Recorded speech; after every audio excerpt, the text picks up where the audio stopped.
मैं जब prime minister बना था तो सबसे पहले बनने के बाद मैं उस वक्त के सदर जो थे जरदारी साहब, उनके पास गया था और उनके साथ बैठ के चाय पी और मैंने उनको कहा, मैंने कहा कि आपका जब टर्म पूरा होगा तो आप भी काइंडली मेरे साथ खाना खाइए और खाना खाएं और एक अच्छी तरीके से हम रुखसत करें हम आपको। और आपने जो हमें वेलकम किया है, इंतखाबात के नताइज को तस्लीम किया है, तो ये अच्छी रवायत है, इसको आगे बढ़ाना चाहिए। उनको हमने दावत दी आने से पहले, अच्छी तरह से उनको रुखसत किया। ये रवायत मैं समझता हूँ कि पाकिस्तान के हक में बेहतरीन रवायत, इनको आगे बढ़ाना चाहिए और आपके इस सवाल करने के बाद सवाल तो पूरा होने दें, आगे बढ़ाना ही सही। इंशाल्लाह पाकिस्तान में डेमोक्रेसी, जमहूरियत और रूल ऑफ लॉ मजबूत होगा। तो मैं तो इस बात का बड़ा मुकम्मल हामी हूँ। और आपको ये भी याद होगा कि जब मुल्तान एयरपोर्ट की का इफ्तिताह था तो यूसुफ रज़ा गिलानी साहब वहाँ पे गए थे और मैंने कहा है आप भी, क्योंकि आपने इस एयरपोर्ट की बुनियाद रखी थी, आप इसके इफ्तिताह में भी शामिल हो। तो ये तो हम अल्लाह के फजल करम से पिछले कई सालों से, और आप जानते हैं कि जब पिछला दौर था जब पीपल्स पार्टी का, हमने एक दिन भी यानी कि गवर्नमेंट को गिराने की कोशिश नहीं की। और मुझे बहुत सारे पूछते थे, एंकर हज़रात भी पूछते थे कि कब आप इस्तीफे दे रहे हैं। हमने कोई इस्तीफों की सियासत नहीं की। ये पाकिस्तान अब इन चीज़ों का मुतहम्मल नहीं हो सकता। पाकिस्तान को हमने आगे लेके जाना है और आगे ले जाने के लिए हम सबको मिल के चलना होगा। और ये जो थोड़ी सी इमेच्योर किस्म की जो पॉलिटिक्स करने वाले जो लोग हैं, वो उनको भी जल्दी मेरे ख्याल समझ आ जाएगी कि ये जो कर रहे हैं वो गलत काम कर रहे हैं। साजिशों का जो एक बाजार घर में शामिल नहीं होंगे, आप इसको कैसे देखते हैं? पीपल्स पार्टी ने कहा कि अगर रायगंज में मार्च हुआ वो इसमें शामिल नहीं होंगे, धरना नहीं देंगे, आप इसको कैसे देखते हैं?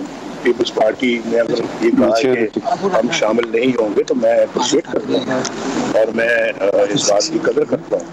और इंशाल्लाह यही अगर रवैया रहा तो इंशाल्लाह पाकिस्तान की तरक्की का रास्ता को रोकना किसी के लिए भी बड़ा मुश्किल हो जाएगा। और ये साहब जो अपने आप को आइसोलेट कर रहे हैं या अपने आप को अकेला कर रहे हैं,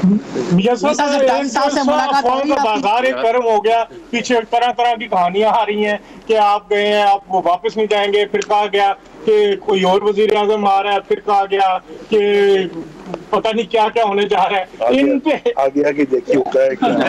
वजीर साहब बहुत शुक्रिया। सर पीएम साहब रॉ के एजेंट जो पकड़े गए हैं, वजीर आजम साहब रॉ के जो एजेंट पकड़े गए हैं पाकिस्तान से, कोई ये भी कह रहा है कि जी लंदन शायद अपने मामलात को ठीक करने गए।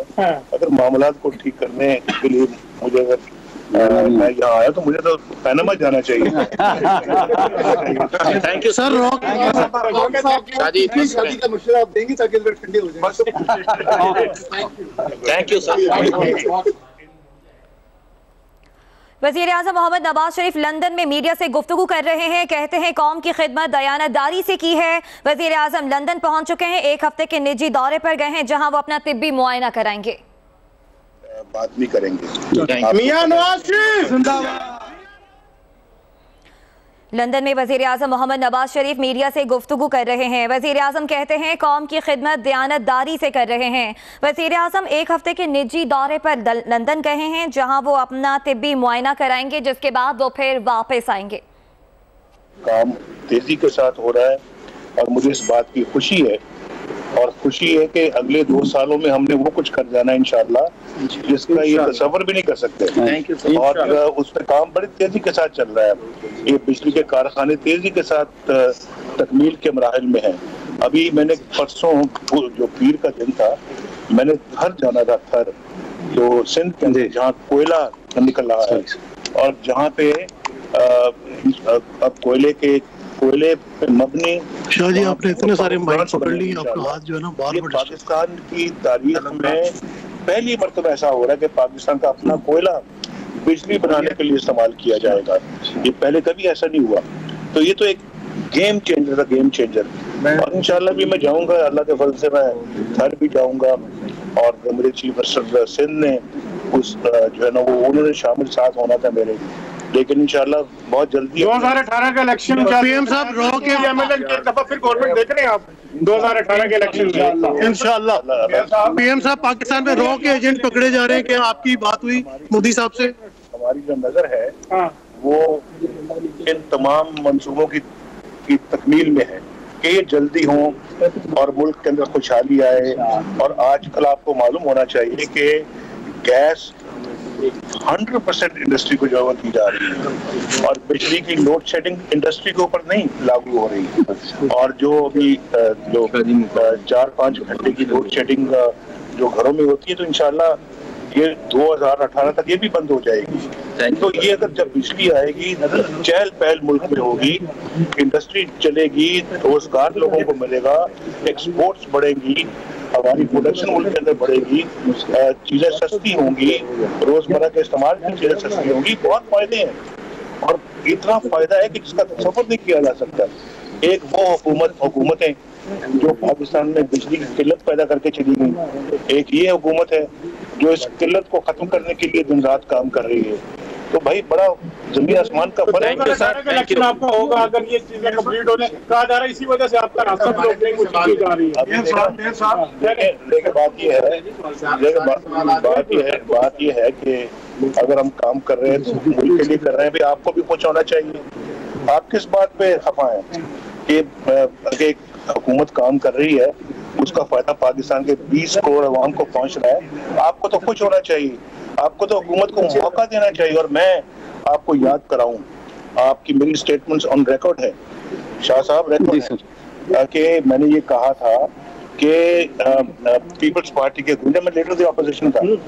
ये 2008 से लेके तो 2013 तक की बात है। मैंने कहा कि अगर पीपल्स पार्टी की गवर्नमेंट परफॉर्म करती है, डिलीवर करती है, तो मैं मुकम्मल तौर पे सपोर्ट करूंगा। मुझे मुल्क की तरक्की चाहिए, मुझे अपना इक़्तिदार अजीज नहीं है, पाकिस्तान की खुशहाली अजीज है। और अगर ये पाकिस्तान को खुशहाल बनाते हैं तो मैं तो ये और उसकी बिना पे अगला टर्म भी जीतते हैं तो मुझसे ज्यादा खुश और कौन हो सकता है कि पाकिस्तान की तरक्की हो। वज़ीर-ए-आज़म मोहम्मद नवाज शरीफ लंदन में मीडिया से गुफ्तगू कर रहे हैं। कहते हैं कौम की खिदमत दयानतदारी से की है। मैं अपने चेकअप के लिए आया हूँ, पनामा लीक्स पर बात करके सबको बता दिया। एक साहब हैं जो हर वक्त मौके की तलाश में रहते हैं। मुझे मुल्क की तरक्की चाहिए, अपना इक़्तिदार अजीज नहीं। वज़ीर-ए-आज़म नवाज शरीफ अहले खाना के साथ लंदन में अपने घर पहुँच चुके हैं।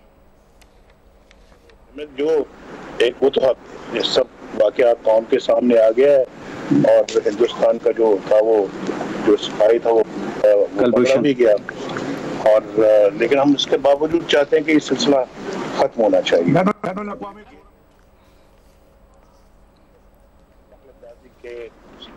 और जो अपने मफाद हासिल करने के ये सिलसिला खत्म होना चाहिए और पाकिस्तान और हिंदुस्तान जो अपने मामलों को रिजॉल्व करें, कश्मीर का मसला भी रिजॉल्व हो और दोनों मुल्क एक अच्छे हमसायों की तरह से आगे बढ़े। Thank you.